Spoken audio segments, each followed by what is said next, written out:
Alors que le soir descend sur une rue sereine, Junko, 17 ans, rentre chez elle, un sourire radieux illuminant son visage. Absorbée dans un appel téléphonique, son rire se mêle au doux bruissement des feuilles d'automne. La lumière dorée du soleil filtre à travers les arbres, peignant la scène de chaleur et de tranquillité.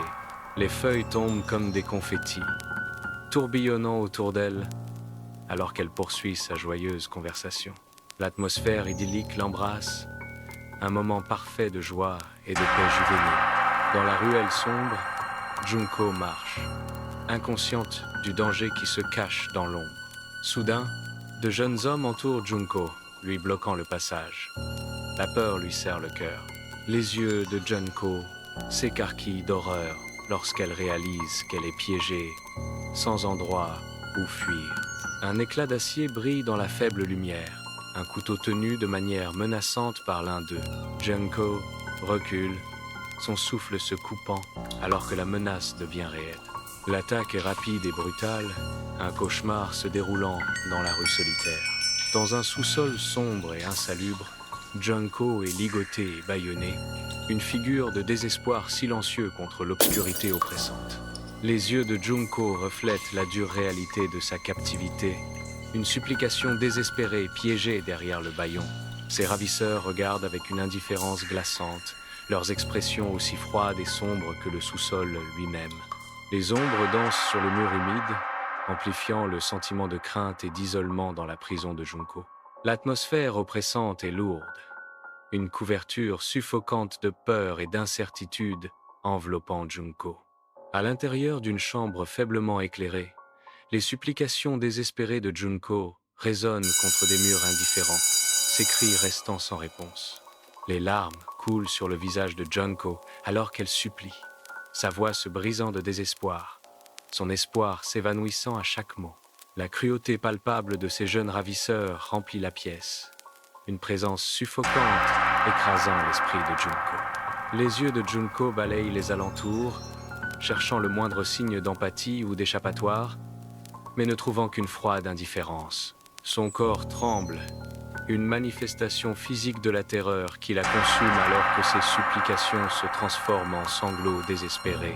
La pièce reste silencieuse, à l'exception des sanglots de Junko, un témoignage frappant de la résolution impitoyable de ses ravisseurs. Un écran de télévision éclate de lumière, diffusant des images joyeuses dans le salon paisible. La pièce semble normale, non touchée par l'obscurité qui rôde ailleurs dans la maison. L'écran lumineux scintille, un contraste saisissant avec la souffrance invisible à proximité. Dans une autre pièce, Junko subit des sévices, une réalité cachée brisant la façade paisible. Le contraste est profondément troublant, une représentation visuelle de la douleur cachée et des cris silencieux. Dans le sous-sol sombre, Junko, blessée, se bat pour s'échapper. Chaque souffle est une lutte contre la douleur et l'épuisement. Affaiblie, elle rampe vers la porte, ses doigts grattant le sol froid et rugueux, désespérée de liberté. Ses forces faiblissent, son corps s'alourdit, l'espoir vacille dans la lumière sombre et suffocante. Les ombres s'allongent tandis que ses ravisseurs se rapprochent, leur silhouette menaçante étant un symbole saisissant de sa captivité. Des mains brutales la saisissent, la traînant au fond de sa prison, chaque traction étant une défaite écrasante. L'espoir s'éteint, Junko est ramenée dans son confinement, la porte se referme violemment, scellant son destin dans les ténèbres. La lumière du soleil baigne la rue résidentielle tandis que les voisins se promènent, perdus dans leur propre monde. Une femme arrose ses fleurs, fredonnant un air, apparemment insensible au chagrin du monde. Un enfant poursuit un ballon, des rires résonnent.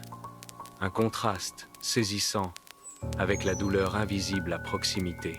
L'indifférence pèse lourdement, une couverture suffocante sur la rue ordinaire. La marche insouciante de la vie quotidienne continue, assourdissante dans son ignorance. Un chat de rue se faufile dans les ombres, témoin silencieux des cris cachés. Dans la chambre faiblement éclairée, Junko serre un stylo, son visage empreint de tristesse alors qu'elle s'apprête à écrire. Le papier tremble sous sa main alors qu'elle commence, chaque mot étant un adieu douloureux dans la pièce silencieuse. J'exprime mon amour et mes regrets de ne pas pouvoir vous revoir, écrit-elle, les larmes brouillant sa vue. Le poids des mots non dits pèse lourdement dans l'air, chaque coup de plume étant un dernier adieu.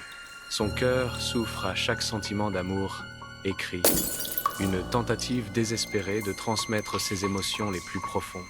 Le message d'adieu, témoignage de l'amour perdu et du désir, repose complet sur la table, une scène déchirante.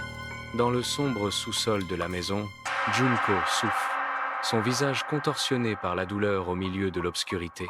Ses ravisseurs frappent, chaque coup résonnant dans la nuit, leurs visages masqués par l'ombre. Les sanglots étouffés de Junko sont engloutis par l'épaisse obscurité. Une épreuve terrifiante se déroule. L'air est lourd de peur, alors que la torture impitoyable continue. L'esprit de Junko est mis à l'épreuve. Chaque coup porte avec une force brutale. La résistance de Junko est mise à l'épreuve dans les profondeurs sombres. L'aube se lève sur la décharge désolée, révélant une forme sombre au milieu des ordures. Enveloppé dans un sac jeté, le corps de Junko est exposé à la lumière crue du matin. Les policiers arrivent, le visage sombre alors qu'ils examinent la scène horrible. Le soleil levant projette de longues ondes, amplifiant le désespoir de la découverte. Des marqueurs de preuves parsemant le paysage, chacun étant un témoignage silencieux d'un crime brutal. L'enquête commence, promettant de révéler des secrets sombres des profondeurs.